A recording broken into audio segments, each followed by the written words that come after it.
দাঁত থাকতে নাকি দাঁতের মর্ম বোঝা যায় না। বাংলাদেশ ক্রিকেটে নাজমুল হাসান পাপনের অবস্থাটাও তেমন। তার আমলে বাংলাদেশ ক্রিকেট আর্থিকভাবে অনেক এগিয়ে গিয়েছিল। কখনো পেশাদার ক্রিকেটে না থাকলেও ক্রিকেট নিয়ে পাপনের আবেগ ও উচ্ছ্বাস ছিল সবার চেয়ে বেশি। ক্রিকেটারদের যে কোনো প্রয়োজনে তাকে পাওয়া যেত। বিসিবির ইতিহাসে যত প্রেসিডেন্ট এসেছে, নাজমুল হাসান পাপনই সবচেয়ে বেশি সময় ধরে দায়িত্বে ছিলেন। তবে তাকে নিয়ে যে সমালোচনা নেই তা কিন্তু না। তবে অর্জনের পাল্লাই সম্ভবত বেশি ভারী। নাজমুল হাসান পাপনের প্রশংসিত ও সমালোচিত দিকগুলো দেখে নিন। পাপন যখন ক্রিকেট বোর্ডের দায়িত্ব পান, তখন দেশের ক্রিকেট ছিল অনেকটাই খাদের কিনারে। সেখান থেকে ক্রিকেটকে উদ্ধার করতে তিনি কোচ হিসেবে নিয়ে আসেন চন্ডিকা হাথুরু সিংকে, আর অধিনায়কের দায়িত্ব তুলে দেন মাশরাফি বিন মুর্তজার হাতে। তারপর থেকেই বদলে গেছে টাইগাররা। ঘরের মাঠে জিম্বাবুয়েকে বাংলা ওয়াশ দিয়ে শুরু। পরে অস্ট্রেলিয়ায় 2015 বিশ্বকাপে অবিশ্বাস্য সাফল্য অর্জন করে বাংলাদেশ। সেবার বিশ্বকাপের কোয়ার্টার ফাইনাল খেলেছিল বাংলাদেশ। সেই অর্জনের পর দুরন্ত গতিতে এগিয়ে যেতে থাকে টাইগারদের ক্রিকেট। ঘরের মাঠে তারা ওয়ানডেতে সিরিজ হারায় দক্ষিণ আফ্রিকা, পাকিস্তান ও শক্তিশালী ভারতকে। এছাড়া 2 বছর পর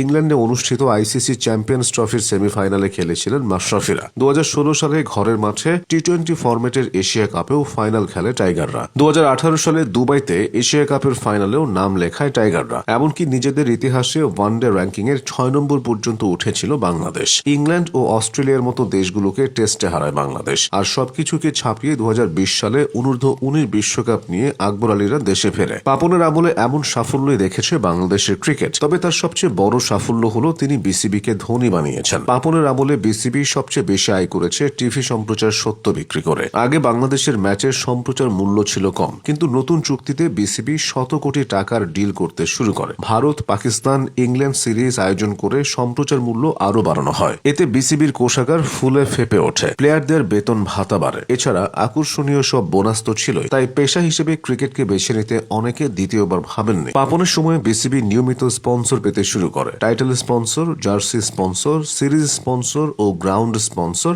সবকিছুতে বড় অঙ্কের আয় হয়। বিপিএল হয়ে ওঠে বিসিবির বড় উৎস। পাপনের সময় নিয়মিত বাংলাদেশ সফরে আসে ভারত, ইংল্যান্ড, অস্ট্রেলিয়া, পাকিস্তান ও দক্ষিণ আফ্রিকার মতো বড় বড় দল। বড় দলের সিরিজ মানেই বড় আয়। পাপন রাজনৈতিক পরিবারের সন্তান হলেও বাংলাদেশে যারা কর্পোরেট ব্যক্তিত্ব রয়েছেন তাদের তালিকায় প্রথম দিকে নিশ্চয়ই পাপনের নাম আসবে। তিনি বেক্সিমকোর ব্যবস্থাপনা পরিচালক হিসেবে দায়িত্ব পালন করেছেন। বেক্সিমকো ফার্মাসিউটিক্যালসের দুর্দিনে এই প্রতিষ্ঠানকে টিকিয়ে রাখা এবং সংকটের মধ্যেও প্রতিষ্ঠানকে বিকশিত করার ক্ষেত্রে তিনি প্রশংসিত হয়েছিলেন। ফেরা যাক বিসিবিতে। পাপনের আমলে যুগান্তকারী কাজের পাশাপাশি সমালোচিত কাজও হয়েছে।